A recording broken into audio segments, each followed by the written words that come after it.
ഇത്തരത്തിൽ നിരവധി സംഭവങ്ങളിൽ ഇടനിലക്കാരനായി നിന്ന് പണം തട്ടുന്ന ശീലമുള്ളയാളാണ് രാഗം രാധാകൃഷ്ണൻ എന്ന ഈ വ്യാജ മാധ്യമ പ്രവർത്തകൻ എന്ന് കാണിച്ച് തിരുവനന്തപുരത്ത് സെക്രട്ടേറിയറ്റിന് മുന്നിൽ കുറച്ചുപേർ ചേർന്ന് കഴിഞ്ഞ ദിവസം നടത്തിയ പ്രതിഷേധ സമരമാണ് ഇപ്പോൾ മാധ്യമ ശ്രദ്ധ നേടുന്നത്. ഇവൻ കള്ളനാണ്. ഞാൻ 100% ഞാനൊരു പഞ്ചായത്ത് അംഗമായി എനിക്ക് 100% അറിയാമെന്ന് പറയുന്നതാണ്. ഓടായിപ്പാണ് ഇവൻ രാഗം പ്രോ മീഡിയ എന്നും പറഞ്ഞ് ട്രിവാൻഡ്രത്ത് ഒരു സ്ഥാപനം തുടങ്ങി ഒരുപാട് ആൾക്കാരുടെ കയ്യിൽ നിന്ന് പണം തട്ടിയെടുത്തവനവൻ ഒളിവിൽ നടന്നവനാ.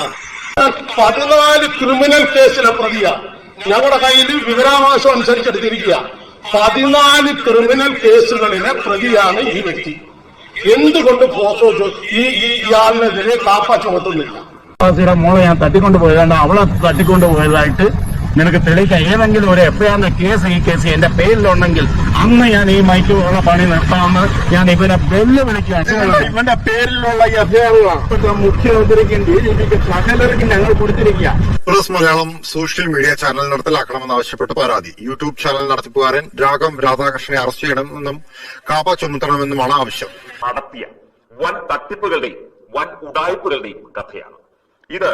രാഗം രാധാകൃഷ്ണൻ എന്ന് പറയുന്ന വ്യക്തി പ്രസ് മലയാളം എന്ന് പറയുന്ന ഒരു ഓൺലൈൻ സൈറ്റ് നടത്തുന്നു എന്നാണ് പറയപ്പെടുന്നത്.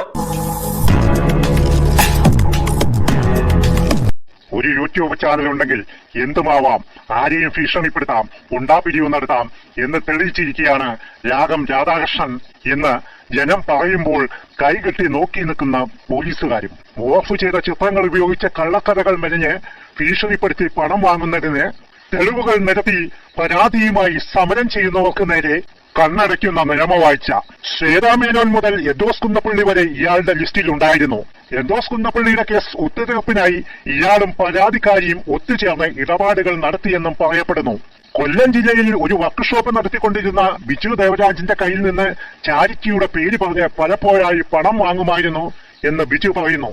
ഏറ്റവും അവസാനം പണം ചോദിച്ചപ്പോൾ പണം കൊടുക്കാതെ വന്നപ്പോൾ ഗുണ്ടകളെ വിട്ട് തല്ലിയെന്നും. ഗേറ്റ് തുറന്നതും ഈ രാഗൻ രാധാകൃഷ്ണൻ ഒരു 10-15ഓളം ആളുകളും ചേർന്ന് ഇടിച്ച് വാച്ചറ സഹിതം തള്ളിയിട്ടുകൊണ്ട് ഇടിച്ച് നേരെ അകത്തേക്ക് കയറിയിരിക്കുകയായിരുന്നു. ഞാൻ ഈ ഓഫീസിൽ നിന്ന് ഇറങ്ങി ഓടി അവിടേക്ക് ചെല്ലുമ്പം എന്റെ നേരെ ഇവര് ഭയങ്കരമായ അസഭ്യങ്ങളും എന്തൊക്കെയാ പറഞ്ഞത്, ഞാൻ മദ്യപിച്ച് നിൽക്കുന്നു അങ്ങനെ എന്ന് വേണ്ടാത്ത എല്ലാ അനാവശ്യങ്ങളും മോശങ്ങളും പറഞ്ഞുകൊണ്ട് ഇവന്മാർ എന്നെ മർദ്ദിക്കുകയും ചെയ്തു.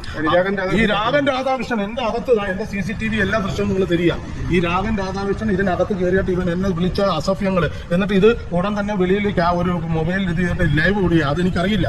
ഞാൻ പക്ഷെ എന്റെ ക്യാമറയുടെ അവിടെ തന്നെ ഞാൻ ഫേസ് ചെയ്ത് എനിക്ക് അവിടെ ക്യാമറ ഉണ്ട് അവിടെ തന്നെ എന്നെ ഇവൻ ഇങ്ങോട്ട് ആ ക്യാമറ മാറ്റിടാൻ പറഞ്ഞിട്ട് വന്നു ഒരൊറ്റ അടി എന്റെ ഇവൻ ഇവിടെ രാധാകൃഷ്ണൻ അടിക്കുന്നു. ബാക്കിയുള്ളവന്മാർ ചേർന്ന് എന്നെ മർദ്ദിക്കുക.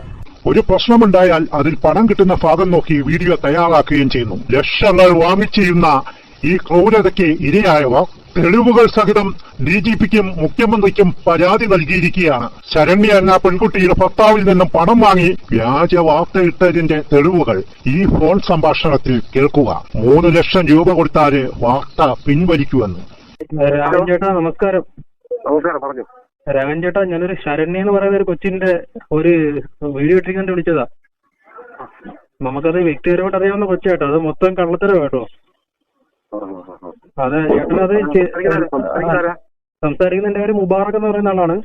ചേട്ടനെ നേരിട്ടത് ഞാൻ ആസാദിക്കടെ അവിടെ ആസാദ് സാറിന്റെ എന്റെ ഉമ്മക്ക് ഇവിടെ വർക്ക് ചെയ്യുന്നതാ. അപ്പൊ നമുക്ക് ചേട്ടനെ വ്യക്തിയോട് അറിയുന്നതുകൊണ്ട് എത്രയും വിളിച്ച് പറയാൻ അത് ഭയങ്കര മോശമായി പോയിട്ടോ. കാരണം ആ കൊച്ചി അതൊരുപാട് സ്ട്രഗിൾ ചെയ്യുന്നുണ്ടായിരുന്നു കേട്ടോ. കാരണം അത് ആത്മഹത്യയുടെ വക്കിലേക്ക് എത്തിയാലും അതിന് പല മീഡിയകളിൽ നിന്നായിരിക്കും ഉത്തരവാദിത്തം. കാരണം അത്രത്തോളം സ്ട്രഗിൾ ചെയ്യുന്നുണ്ട്. ശരിക്കും പറഞ്ഞാൽ നമ്മുടെ ഒരു പെങ്ങളല്ലെങ്കിൽ നമ്മുടെ ഒരു മോള അവസ്ഥ എത്തുമ്പോൾ നമുക്കത് മനസ്സിലാവും ഭയങ്കരമായിട്ട്. അതുകൊണ്ട് ഇത്രയും പറഞ്ഞത്. കാരണം എനിക്കത് കണ്ടപ്പം ശരിക്കും സഹിച്ചില്ല. കാരണം നമുക്ക് അറിയാവുന്നേ. ചേട്ടാ ഞങ്ങൾ ഒരുമിച്ച് എഞ്ചിനീയറിംഗ് പഠിച്ചത്. എനിക്ക് 34 വയസ്സുണ്ട്.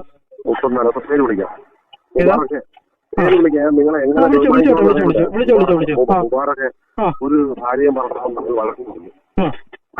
സ്വാഭാവികമായിട്ട് ഞാൻ നീ കല്യാണം കഴിച്ചൊന്നും നീ ഭാര്യയായിട്ട് വഴക്കുണ്ടാവും. സ്വാഭാവികം. അപ്പൊ മുറുകും, നീ പ്രശ്നമാവും. അപ്പൊ അത് പരസ്പരം. അതുകൊണ്ട് ചിലപ്പോൾ അയാൾ ഈ സ്വഭാവക്കാരനാണെങ്കിൽ അയാൾ നേരെ ആക്കാൻ ശ്രമിക്കേണ്ടത് ഭാര്യയെ, ഭാര്യ വേറെ സ്വഭാവക്കാരാണെങ്കിൽ അവളെ നേരെ ആക്കേണ്ടത് ഭർത്താവും. അതാണ് ജീവിതം. അല്ല ചേട്ടാ, ഞാൻ ഒറ്റ കാര്യം പറഞ്ഞോട്ടെ. പുള്ളിയുടെ പേരിൽ 2-3 കേസ് കിടപ്പുണ്ടല്ലോ നമ്മളെ കരുനാഗപ്പള്ളി സ്റ്റേഷനിൽ. ഞാൻ പറഞ്ഞു വരുന്നത് ഒന്നുകിൽ നീ അവരുടെ പക്ഷത്തിൽ ഞാൻ ട്രാൻസ്പെറന്റ് ആയിട്ടും നമ്മൾ തമ്മിലുള്ള ഒരു വിഷയങ്ങൾ സംസാരിക്കുക. അവരുടെ വിഷയമേ അല്ല. ഞാൻ അവരുടെ കേസ് ഉണ്ടാവലോ എനിക്കൂടെ കേസ് ഉണ്ടാവലോ എന്റെ വിഷയങ്ങളല്ല. എനിക്കിപ്പോ നിനക്കിപ്പോ അവൾ നല്ലവളാക്കി കാണിച്ചിട്ട് നിനക്ക് ആരും സർട്ടിഫിക്കറ്റും തരാനില്ല, ശമ്പളവും തരാനില്ല. പിന്നെ അറിയാവുന്ന ഒരു കാര്യം ഒരാളെ ധരിപ്പിക്കുക എന്നുള്ള പൂർണ്ണ ഉത്തരവാദിത്വം മാത്രമേ തീർച്ചയായിട്ടും അതേ ഉള്ളൂ. അതിനെ പുറത്തിട്ട് വേറെ ഒരു കാര്യമില്ല. എന്നെ സംബന്ധിച്ചിടത്തോളം ഞാൻ ചെയ്യുന്ന വാർത്തയിൽ എനിക്ക് ബോധ്യമൊന്നും എന്റെ ബോധ്യങ്ങളും മാത്രമാണ് എന്റെ വാർത്തകൾ. പക്ഷെ എന്റെ ഒരു തെറ്റ് പറ്റിയാൽ ഞാൻ തിരുത്തപ്പെടാനും തയ്യാറാണ്. ഈ പെൺകുട്ടി എന്നെ അന്ന് വിളിച്ചിട്ട് പറഞ്ഞു സാർ ഇന്ന കാര്യങ്ങളുണ്ട്. ഞാൻ പറഞ്ഞു ശരി, ഇന്ന കാര്യം ഞാൻ പറഞ്ഞു ശരി, ഞാൻ തിരുത്താൻ തയ്യാറാണ്. ഞാൻ നിങ്ങളെ തിരക്കിയിരുന്നു, നിങ്ങൾ വീട്ടിൽ തിരക്കിയിരുന്നു, നിങ്ങൾ സഹോദരനെ തിരക്കിയിരുന്നു, നിങ്ങളെ വർഷം ഞാൻ കൊടുക്കാൻ തയ്യാറാണ്. ഒരിക്കലും എന്റെ വർഷം കൊടുക്കണ്ട, എനിക്ക് അതിന് താല്പര്യമില്ല. ശരി, ഓക്കെ. അപ്പൊ അവള് കുറെ വീഡിയോ എനിക്ക് അയച്ചു തന്നു, ഓഡിയോ അയച്ചു തന്നു, വിളിക്കുന്നതൊക്കെ.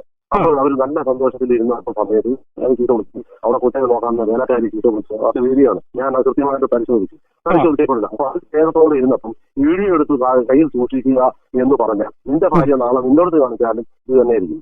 80 ലക്ഷം പോട്ടെ, 50 ലക്ഷം രൂപ പോട്ടെ, അല്ലെങ്കിൽ 10 ലക്ഷം രൂപ അവന്റെ നിന്ന് കാണുമല്ലോ. ഇവളങ്ങനെ ദുബൈയിൽ ചെന്നു, ഇവളങ്ങനെ ഖത്തറിൽ ചെന്നു, ഇവ കൊണ്ടുപോയതല്ലേ.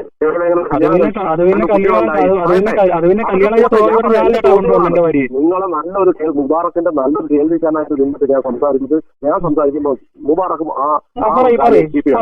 അപ്പൊ ഞാൻ പറഞ്ഞു ഇവള് ഗൾഫിൽ ഇന്നലെ ഉണ്ടായതല്ലോ. കൃഷ്ണന്റെ മോളായ ശരണ്യ ഖത്തറിൽ ചെന്നത് അങ്ങനെ. ഈ പാവപ്പെട്ട സാബു അവർക്ക് അവ കൊണ്ടുപോയി അവൻ കൊണ്ടുപോയി ഇത്ര സെറ്റപ്പൊക്കെ ആയി. അവർക്ക് നിലനിൽക്കുന്ന ജോലി മേടിച്ചു കൊടുത്തു, 2 ലക്ഷത്തിന് സാലറി മേടിച്ചത്. ഒരിക്കലും ശശികണ്ഠന്റെ മുൻ കൗൺസിലർ രാജസ്ഥാനിൽ നമുക്ക് ഇത്ര സെറ്റപ്പ് ഉണ്ടായത് ഭർത്താവ് ഉണ്ടായതുകൊണ്ട് തന്നെയാണ്. പക്ഷെ അത് ഒരു വിഷയം ഉണ്ടാകുമ്പോൾ അവര് തങ്ങളെ ചെയ്യുന്നത് എന്റെ ഇവിടെ പിറ്റേന്ന് രാത്രി കൊണ്ട് അവരും കുത്തും കൊണ്ട് നാട്ടിൽ വന്ന് നിന്നിട്ട് അവർക്ക് അവനെതിരെ കേസും കൊടുത്തു. അവന് വന്ന് മർദ്ദിച്ചില്ലയോ അതൊന്നും നമ്മുടെ വിഷയമേ അല്ല.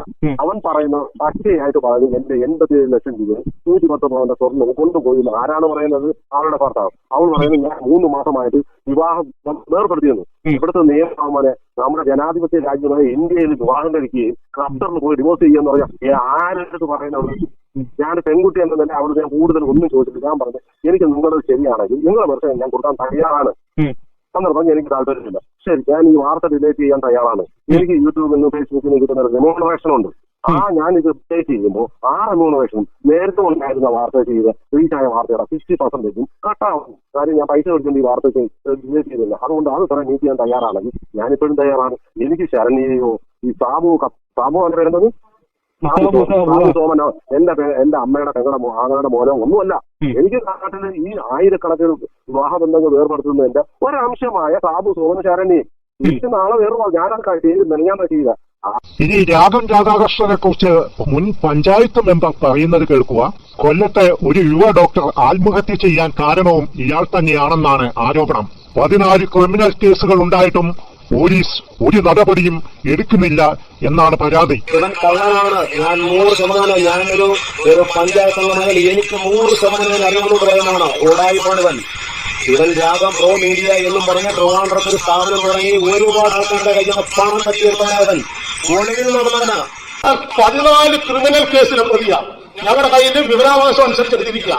14 ക്രിമിനൽ കേസുകളിലെ പ്രതിയാണ് ഈ വ്യക്തി. എന്തുകൊണ്ട് ഇയാളിനെതിരെ കാപ്പ ചുമത്തുന്നില്ല?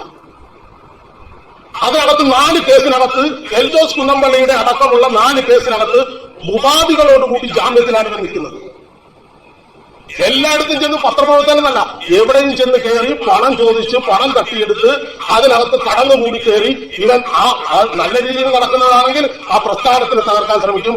ഇവന്റെ പേരിലുള്ള എഫ്ഐആർ മുഖ്യമന്ത്രിക്ക് DGPക്ക് സകലർക്ക് ഞങ്ങൾ കൊടുത്തിരിക്കുക. ഒരുപാട് ആൾക്കാർ ഞങ്ങൾക്ക് കൊടുത്തിരിക്കുകയാണ്. ഗവർണർക്ക് വരെ ഞങ്ങൾ പരാതി, എന്റെ മോൻ പരാതി, സുഖമില്ലാത്ത മോഹൻ പരാതി എനിക്ക് കൊടുത്തിരിക്കുക. നിനക്ക് തെളിയിക്കാൻ പറ്റുമോ എന്റെ പേരില്ലേ 80 ലക്ഷം ഞാൻ മേടിച്ചതായിട്ട്?